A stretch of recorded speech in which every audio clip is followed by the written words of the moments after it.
नमस्कार। अपना उत्तर प्रदेश देख रहे हैं आप, आपके साथ मैं हूं खुशबू पांडे। अपना प्रदेश उत्तर प्रदेश में तमाम खबरों का जिक्र करेंगे, लेकिन इससे पहले कि आपको एक बड़ी जानकारी दे दे, बड़ी जानकारी सामने आ रही है। गोरखपुर के दौरे पर हैं सीएम योगी आदित्यनाथ। गोरखनाथ मंदिर में पूजा अर्चना करेंगे। बताते चले आपको कि सीएम गौरक्षक पीठाधीश्वर में पूजन करेंगे। मंदिर में तिलकोत्सव कार्यक्रम का शुभारंभ किया जाएगा। रथ पर सवार होकर शोभा यात्रा निकालेंगे सीएम। मानसरोवर मंदिर में देव विग्रहों का पूजन भी करेंगे। तो इस वक्त की बड़ी और अहम जानकारी आपको दे रहे हैं। गोरखपुर के दौरे पर हैं मुख्यमंत्री योगी आदित्यनाथ। मंदिर में मुख्यमंत्री योगी पूजा भी करेंगे। सीएम गौरक्षक पीठाधीश्वर में कन्या पूजन करते हुए नजर आएंगे। मंदिर में तिलकोत्सव कार्यक्रम का आयोजन भी होगा। रथ पर सवार होकर शोभा यात्रा भी मुख्यमंत्री निकालेंगे। इस वक्त की बड़ी और अहम जानकारी। इसी खबर पर ज्यादा जानकारी के साथ हमारे सहयोगी सुभाष गुप्ता गोरखपुर से जुड़ चुके हैं। सुभाष, क्या अपडेट, क्योंकि आज मुख्यमंत्री मानसरोवर मंदिर में देव विग्रहों का पूजन भी करेंगे, कन्या पूजन भी करते हुए नजर आएंगे।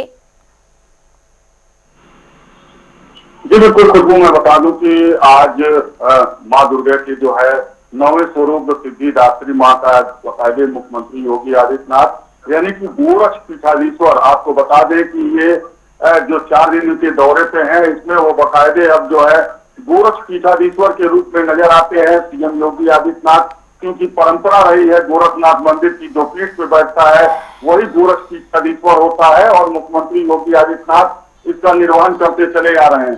तो आज मुख्यमंत्री योगी आदित्यनाथ माँ दुर्गा के 9वें स्वरूप यानी कि माँ सिद्धिदात्री की पूरा आराधना कर लेंगे और आराधना करने के बाद अब से थोड़ी देर बाद यानी कि 11 बजे जो है 9 कन्याओं का वो बकायदे जो है पांव पखारेंगे, तिलक लगाएंगे, चुनरी ओढ़ाएंगे और बकायदे कन्या पूजन करेंगे।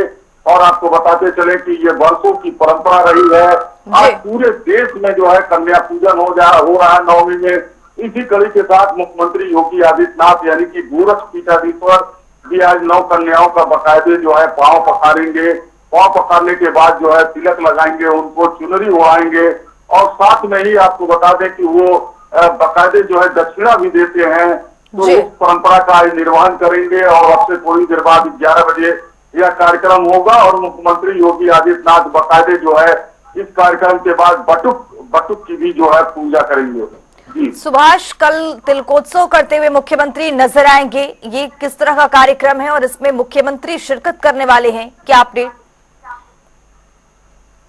देखिए, आपको बता दें कि वर्षों नाथ संप्रदाय की परंपरा रही है और वो वर्षों की परंपरा रही है कि बकायदे जो उनके शिष्य होते हैं उनको जो है बकायदे दंडाधिकारी के रूप में मुख्यमंत्री योगी आदित्यनाथ यानी कि गोरक्ष पीठाधीश्वर दंडाधिकारी के रूप में उस दिन जो है सबको जो है उनके कार्यों की जो है सजा देते हैं, दंड देते हैं और साथ में उनको सीख भी देते हैं कि किस तरीके से जो है मंदिर की जो परंपरा रही है, नाथ संप्रदाय की जो परंपरा रही है उसका निर्वहन करना है। और विजयादशमी के दिन ही जो है आपको बताते चले कि गोरखनाथ मंदिर से जो है एक शोभा यात्रा निकलती है और बकायदे यानी कि गोरक्ष पीठाधीश्वर योगी आदित्यनाथ मुख्यमंत्री बकायदे रथ से सवार होकर और मानसरोवर मंदिर तक जाते हैं। तो उस परंपरा का भी जो है कल विजयादशमी के दिन जो है निर्वहन करेंगे सीएम योगी आदित्यनाथ। और बताते चले कि 3 से 4 दिन लगातार वो बकायदे जो है पूरी तरीके से माँ भगवती की यानी कि माँ दुर्गा के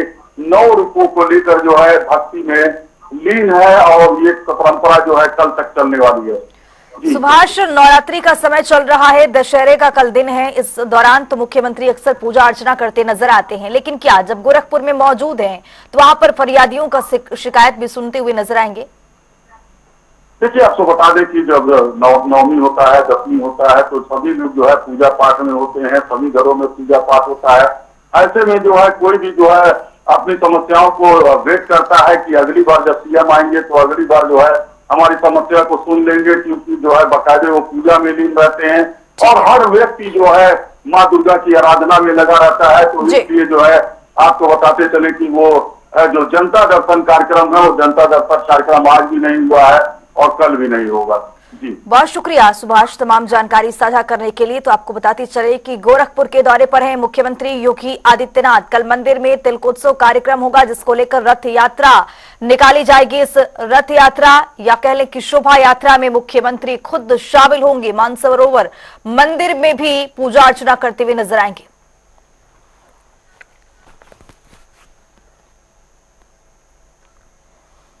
इसी बीच एक और बड़ी जानकारी मिल रही है, उसे भी आपको रूबरू कराएंगे। बड़ी जानकारी, जयप्रकाश नारायण की आज जयंती है। जयंती पर प्रदर्शन के आसार दिखाई दे रहे हैं। जेपी एनआईसी के बाहर पुलिस ने दीवार बनाई है। अखिलेश यादव आज जेपी एनआईसी सेंटर जाएंगे। अखिलेश को यहां आना है श्रद्धांजलि देने के लिए। बताते चले आपको कि जेपी एनआईसी पर टीन शेड पर अखिलेश यादव का एक बयान भी सामने आ गया है। अखिलेश यादव ने टीन शेड लगाकर सरकार क्या छुपाना चाहती है, उन्होंने इस तरह का बयान भी दिया है। तो लखनऊ से बड़ी और अहम जानकारी आपको दे रहे हैं। बड़ी और अहम जानकारी आपको दे रहे हैं। टीन शेड लगाकर सरकार क्या कुछ छुपाना चाहती है, अखिलेश यादव की ओर से यह बयान सामने आ गया है। जयप्रकाश नारायण की आज जयंती है। जयंती के अवसर पर प्रदर्शन के आसार दिखाई दे रहे हैं। तस्वीरें आपके सामने है। कुछ प्रदर्शनकारी प्रदर्शन भी कर रहे हैं, नारे भी लगा रहे हैं। लेकिन इसी बीच आपको बता दें कि अखिलेश यादव आज जेपी एनआईसी सेंटर जाएंगे। अखिलेश यादव श्रद्धांजलि भी अर्पित करेंगे। और जेपी एनआईसी पर लगे टीन शेड पर अखिलेश यादव का एक बड़ा बयान भी सामने आ गया है। टीन शेड पर अखिलेश यादव ने सरकार से पूछ लिया है कि आखिरकार टीन शेड लगाकर सरकार क्या कुछ छुपाना चाहती है। तो आज जयप्रकाश नारायण की आज जयंती है। जयंती पर प्रदर्शन के आसार दिखाई दे रहे हैं। जेपी एनआईसी के बाहर पुलिस ने दीवार बनाई है।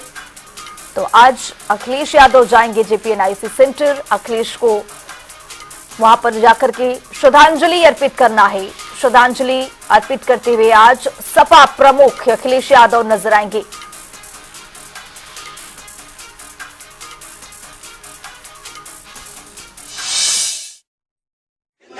ये टीन शेड लगा करके सरकार कुछ तो छिपाना चाहती होगी।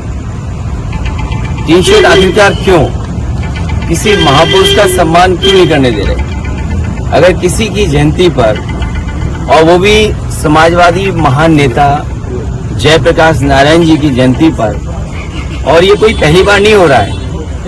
हर वर्ष जयप्रकाश जयंती के दिन समाजवादी लोग यहाँ इकट्ठे होते थे, उनका माल्यार्पण करते थे, सम्मान के लिए यहाँ पर आते थे, अपने विचार रखते थे। एक वो महान नेता जिसने संपूर्ण क्रांति का नारा दिया और उस समय की सरकार के सामने झुका नहीं। और एक समय ऐसा आया कि उसकी संपूर्ण क्रांति की वजह से परिवर्तन हुआ देश की राजनीति में। ये जेपी एनआईसी, ये सोशलिस्टों का म्यूजियम, जयप्रकाश जी की प्रतिमा, और जो उसके अंदर सोशलिज्म को हम कैसे समझें, समाजवाद को हम कैसे समझें, वो तमाम चीजें हैं। ये टीन शेड लगा करके सरकार आखिरकार क्या छिपाना चाहती है? कहीं ऐसा तो नहीं कि बेचने की तैयारी हो, किसी को देना चाहते हो, काम को रोकना, काम को बिगाड़ना और फिर काम का बर्बाद कर देना, और फिर ये लिख देना पेंटर बेचारा बैठा हुआ है, उसे केवल पैसा दिया होगा इस बात को लिखने के लिए कि निर्माणाधीन है। ये निर्माणाधीन नहीं है, ये बेचने की तैयारी है, इसको बेचा जाएगा। और मैं समझता हूँ अगर सरकार नहीं चला पा रही है तो बेच दे तो अच्छा है, कम से कम ये चलने लगेगा। और टीन शेड लगा करके कोई रोक नहीं सकता विचारधारा को, कोई रोक नहीं सकता विचारधारा को। तो टीन शेड को लेकर के सपा प्रमुख को आप सुन रहे थे, उन्होंने बयान दिया है। उन्होंने सरकार से पूछा है कि आखिरकार टीन शेड लगाकर सरकार क्या कुछ छुपाना चाहती है।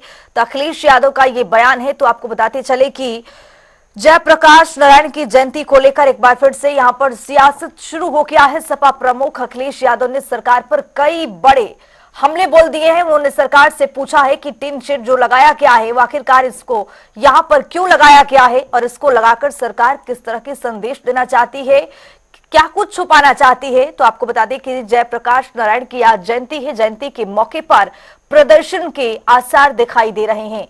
बाहर पुलिस बल की तैनाती की गई है। ये देख सकते हैं समाजवादी पार्टी के कुछ कार्यकर्ता हैं जो आज धरना प्रदर्शन कर सकते हैं। प्रदर्शन के आसार दिखाई दे रहे हैं। कुछ लोग जो हैं यहां पर नारेबाजी करते हुए नजर आ रहे हैं। तो बताते चले कि टिन शेड को लेकर सरकार क्या कुछ छुपाना चाहती है। जयप्रकाश नारायण की जयंती पर आज अखिलेश यादव का ये बयान सामने आया है। अखिलेश यादव मीडिया से रूबरू हुए और उन्होंने सरकार पर कई बड़े गंभीर हमले बोले हैं। उन्होंने पूछा है कि टिन शेड लगाकर सरकार किस तरह से क्या कुछ छुपाना चाह रही है।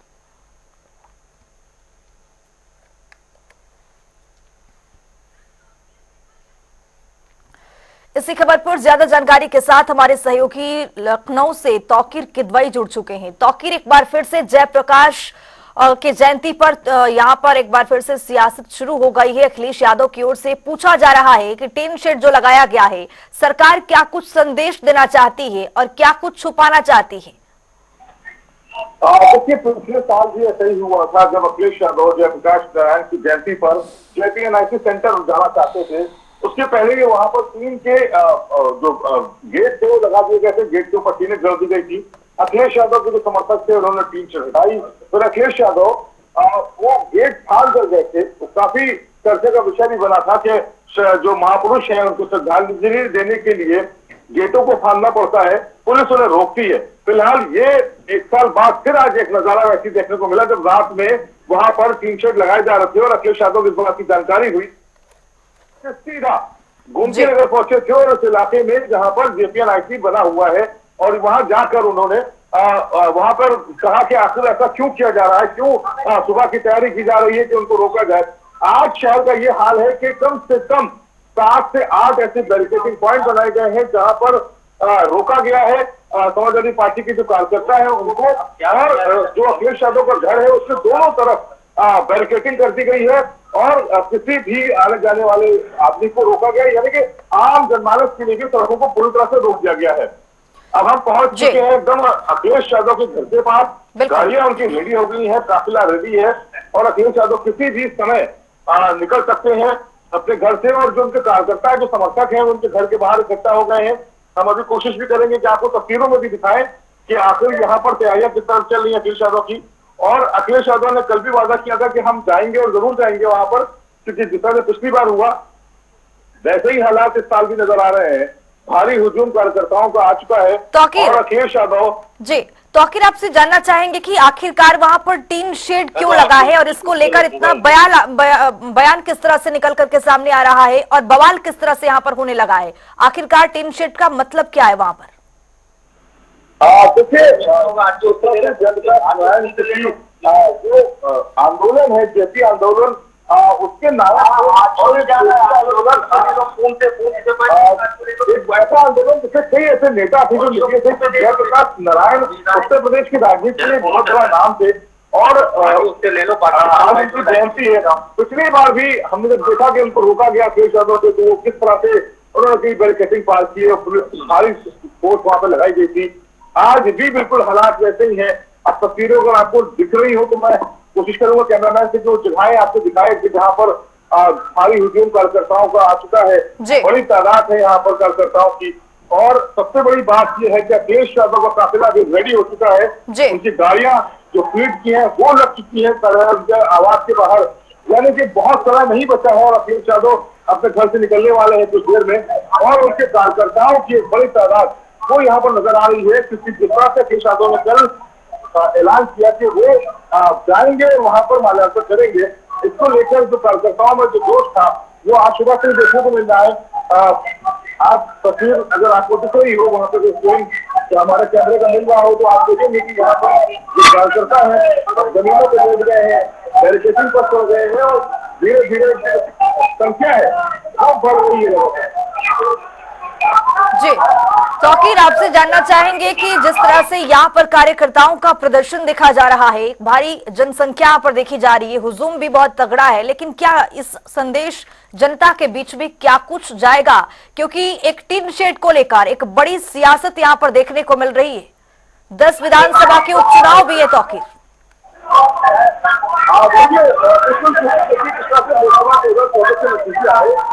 उसके बाद चुनाव सामने नजर आ रहे हैं। अखिलेश यादव ने अपने जो जो 6 प्रत्याशी है उनके मैदान में उतार दिया है। 4 प्रत्याशी का ऐलान और होना बाकी है। यानी कि कांग्रेस के साथ गठबंधन के लिए जो चर्चा है उसको भी हमने जमा कराना है। लेकिन जो उपचुनाव है वो नजर आने लगे हैं। अब कुछ भी सोच है जब एक बार आएगा और एक बात ऐसे जगह पर जहाँ पर सरगर्मियां तेज होंगी और इसी चुनाव के बाद सीधा उत्तर प्रदेश का विधानसभा चुनाव 2027 भी नजर आने लगा है। और यही वजह है कि उस चुनाव में चाहे समाजवादी पार्टी हो चाहे वो राष्ट्रीय का पार्टी हो तो सभी अपना संघर्ष इसलिए भी लगा है क्योंकि जो हरियाणा की नतीजे आए उसने बताया कि का जो इफेक्ट है वो खत्म हो चुका है और आम नतीजे बदलने लगे हैं। और समाजवादी पार्टी अब क्योंकि उत्तर प्रदेश में बड़ी हार भाजपा को देखने को मिली थी तो समाजवादी पार्टी जो अब तैयार किया गया है उसी तरह से दौरा उत्तर प्रदेश में कि हम बड़ी पार्टी है और हम यहाँ पर जीते हैं उस दौरे को बनाए रखने के लिए भी तो उत्तर प्रदेश की उसके बाद जो विधानसभा सीटें हैं वो बहुत महत्वपूर्ण हो जाती है। क्योंकि अगर यहाँ करेंगे तो ये साफ हो जाएगा तो पार्टी ही बड़ी पार्टी है बाकी कांग्रेस पार्टी फिलहाल जो तस्वीरें जो आप देख रहे हैं ये महत्वपूर्ण है।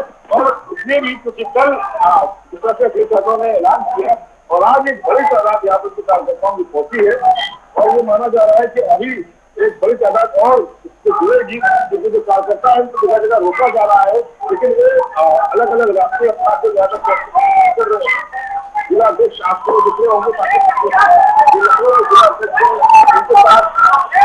उनके साथ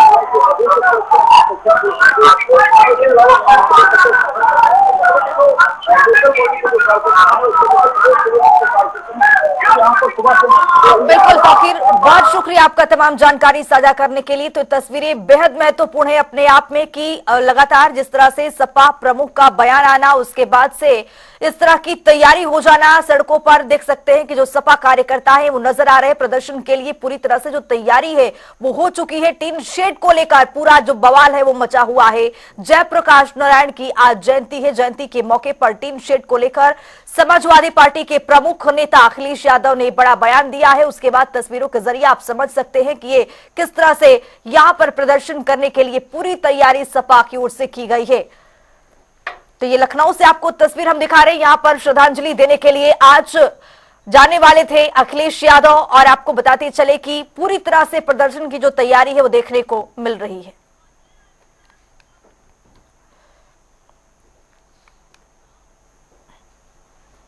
बुलेटिन में आगे बढ़ेंगे, एक बड़ी जानकारी मिल रही है उससे भी आपको रूबरू कराएंगे। बड़ी जानकारी, शारदीय नवरात्रि का 9वां दिन है आज। मंदिरों में मां सिद्धिदात्री की पूजा अर्चना की जा रही है। नवरात्र को लेकर श्रद्धालुओं में भारी उत्साह देखने को मिला है। मंदिरों में सुबह से ही लंबी लंबी कतारें देखने को मिल रही है। मां सिद्धिदात्री की पूजा अर्चना में जो भक्त है वो उमड़े हुए हैं। भीड़ को देखते हुए पुलिस प्रशासन की भी पूरी तरह से तैयारी है। पुलिस प्रशासन भी अलर्ट पर है। तो शारदीय नवरात्रि का आज 9वां दिन है। 9वें दिन भक्तों की लंबी लंबी कतारें देखने को मिल रही हैं। मंदिर में मां सिद्धिदात्री की पूजा अर्चना के लिए लोग पहुंच रहे हैं। नवरात्र को लेकर श्रद्धालुओं में भारी उत्साह देखा गया है। कतारबद्ध होकर जो श्रद्धालु हैं माता के दर्शन करने के लिए पहुंच रहे हैं, मां सिद्धिदात्री की पूजा करने के लिए पहुंच रहे हैं। भीड़ को देखते हुए पुलिस प्रशासन भी पूरी तरह से अलर्ट है।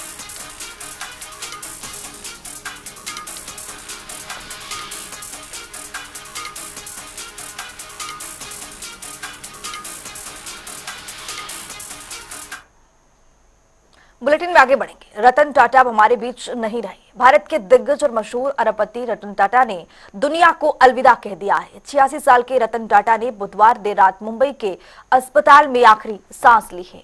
टाटा समूह के मानद चेयरमैन की रतन टाटा के निधन से देश में शोक की लहर है। मुंबई के बर्ली शमशान घाट पर राजकीय सम्मान के साथ अंतिम संस्कार किया गया।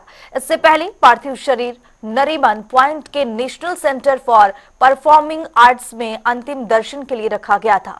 रतन टाटा के अंतिम दर्शन करने के लिए राजनेता से लेकर अभिनेता तक पहुंचे सभी ने अपनी नम आंखों से उनको अंतिम विदाई दी है, श्रद्धांजलि अर्पित की है।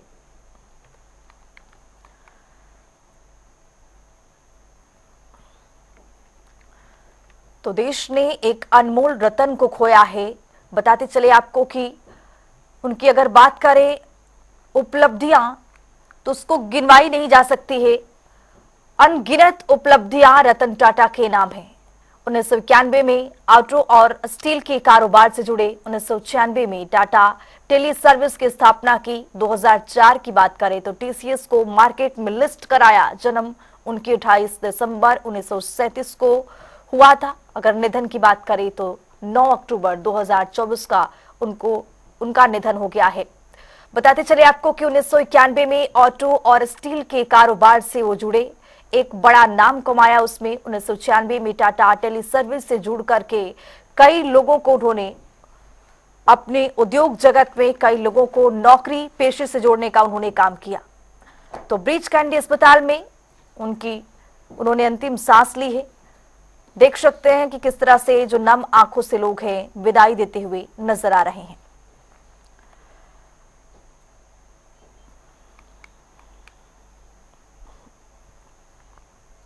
देश के मशहूर उद्योगपति रतन टाटा का निधन हो गया है। उनकी मृत्यु से पूरे देश में शोक की लहर है। रतन टाटा ऐसे व्यक्तित्व के धनी थे जो बड़ा होने के बावजूद जमीन से जुड़े रहे। यही बात उन्हें अन्य उद्योगपतियों से अलग बनाती थी। रतन टाटा से देश के लोगों को अपनापन महसूस होता था। आज उनके जाने के बाद लोग उन्हें याद कर रहे हैं। देखिए इस रिपोर्ट के जरिए।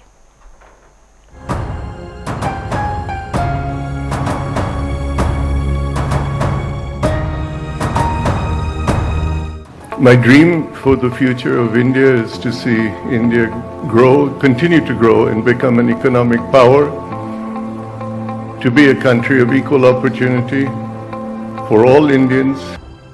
देश और देशवासियों के लिए ये विचार रखने वाले दिग्गज उद्योगपति रतन टाटा का बुधवार की रात निधन हो गया।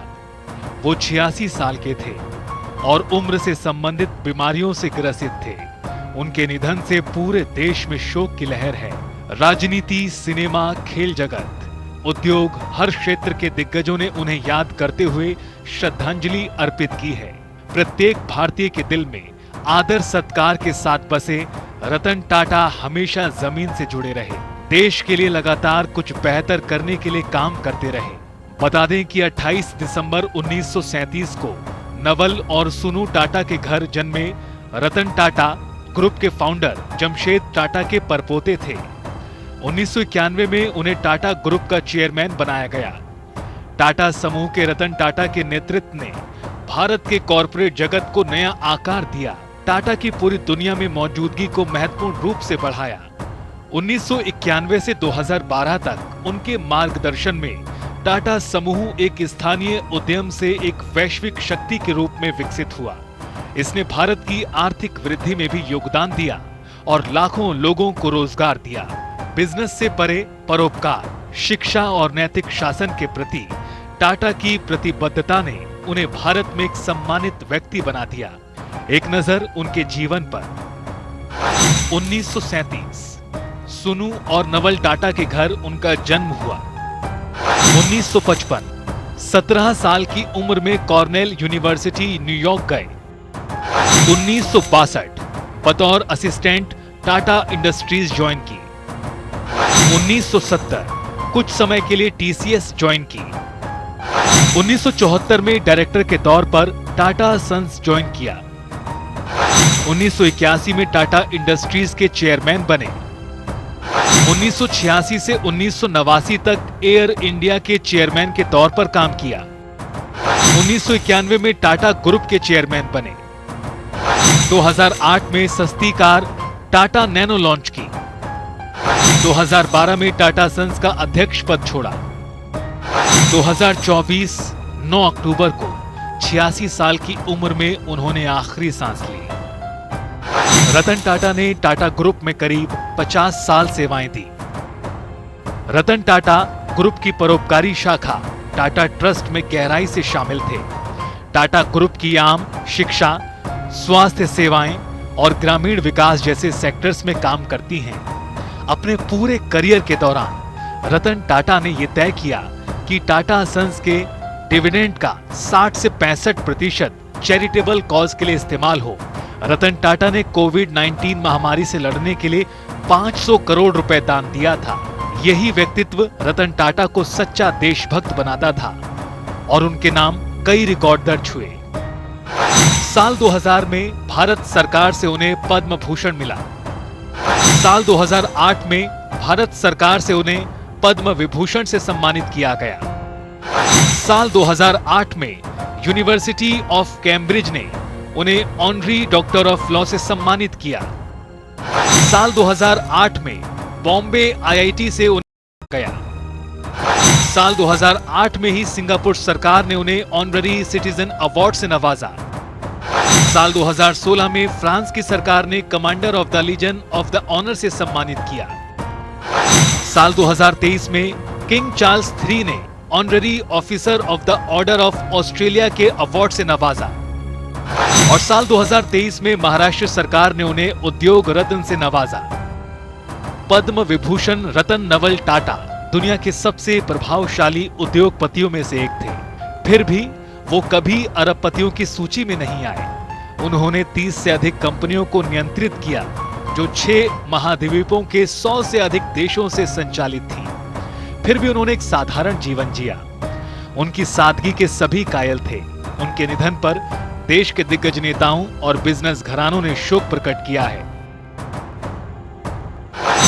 टाटा चेयरमैन एन चंद्रशेखर ने कहा, हम अत्यंत दुख के साथ रतन टाटा को विदाई दे रहे हैं। समूह के लिए टाटा एक चेयरपर्सन से कहीं ज्यादा थे। मेरे लिए वो एक गुरु, मार्गदर्शक और मित्र थे। देश की राष्ट्रपति द्रौपदी मुर्मू ने लिखा, भारत ने एक ऐसे आइकॉन को खो दिया जिन्होंने कॉरपोरेट ग्रोथ, राष्ट्र निर्माण और नैतिकता के साथ उत्कृष्टता का मिश्रण किया। पद्म विभूषण और पद्म भूषण से सम्मानित रतन टाटा ने टाटा ग्रुप की विरासत को आगे बढ़ाया। प्रधानमंत्री नरेंद्र मोदी ने लिखा, टाटा एक दूरदर्शी बिजनेस लीडर, दयालु आत्मा और एक असाधारण इंसान थे। उन्होंने भारत के सबसे पुराने और सबसे प्रतिष्ठित व्यापारिक घरानों में से एक टाटा ग्रुप को स्थिर नेतृत्व प्रदान किया। उनका योगदान बोर्ड रूम से कहीं आगे तक था। राहुल गांधी ने लिखा, रतन टाटा दूरदृष्टि वाले व्यक्ति थे। उन्होंने बिजनेस और परोपकार दोनों पर कभी न मिटने वाली छाप छोड़ी है। उनके परिवार और टाटा कम्युनिटी के प्रति मेरी संवेदनाएं। बिजनेसमैन मुकेश अंबानी ने लिखा, ये भारत के लिए बहुत दुखद दिन है। रतन टाटा का जाना न सिर्फ टाटा ग्रुप बल्कि हर भारतीय के लिए बड़ा नुकसान है। व्यक्तिगत तौर पर रतन टाटा का जाना मुझे बहुत दुख से भर गया क्योंकि मैंने अपना दोस्त खो दिया है।